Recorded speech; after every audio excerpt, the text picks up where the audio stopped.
क्या आपने कभी किसी ऐसे मंदिर के बारे में सुना है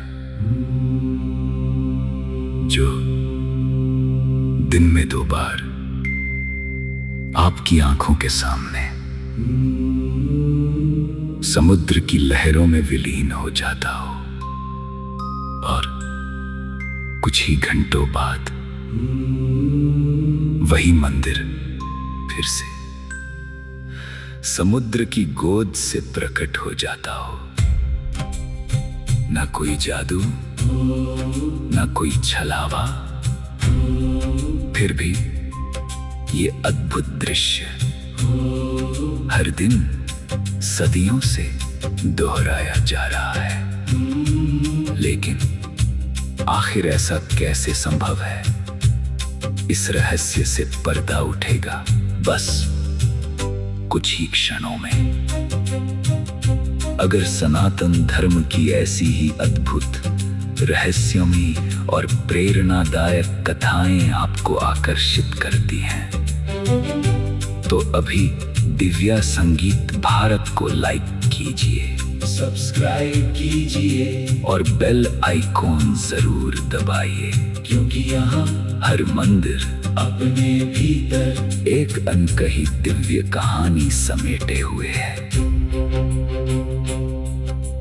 कल्पना कीजिए आप समुद्र किनारे खड़े हैं, दूर लहरों के बीच एक प्राचीन मंदिर शांत भाव से खड़ा है। श्रद्धालु श्रद्धा से दर्शन कर रहे हैं, घंटियां बज रही हैं, महादेव का जय घोष चारों ओर गूंज रहा है। तभी समुद्र करवट लेता है, धीरे धीरे जलस्तर बढ़ने लगता है। पहले मंदिर की सीढ़ियां, फिर चबूतरा, फिर उसकी दीवारें, और देखते ही देखते पूरा मंदिर लहरों की बाहों में ओझल हो जाता है। मानो स्वयं समुद्र भगवान शिव का अभिषेक कर रहा हो। कुछ घंटों बाद जैसे ही ज्वार उतरता है, वही मंदिर एक बार फिर भक्तों के स्वागत के लिए भव्य रूप में सामने खड़ा दिखाई देता है।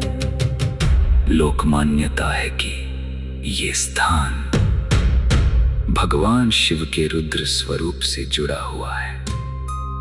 कहा जाता है यहाँ स्वयं महादेव समुद्र के साथ एक अद्भुत दिव्य लीला करते हैं।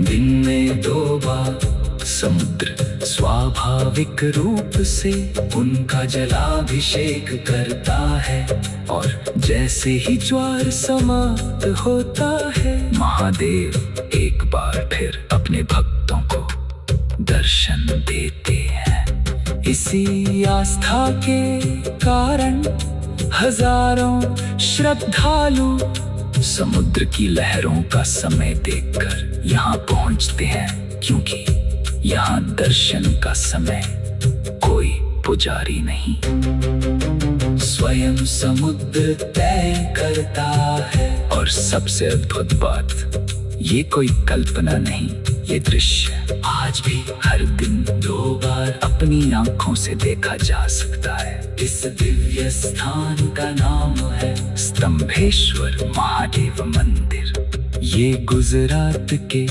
वडोदरा जिले के कावी कंगोई गांव के समुद्री तट पर स्थित है।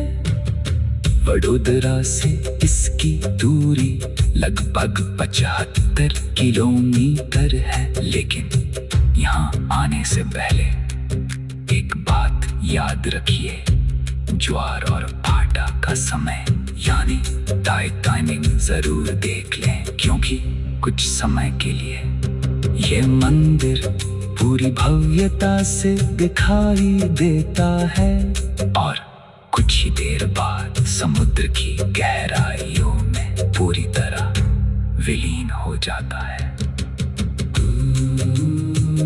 अगर आप यहाँ जाएं तो अपनी यात्रा का ही चार्ट देख कर ही तय करें। बाटा के समय आप पैदल चलते हुए मंदिर तक पहुंच सकते हैं, लेकिन जैसे ही ज्वार लौटता है, समुद्र धीरे धीरे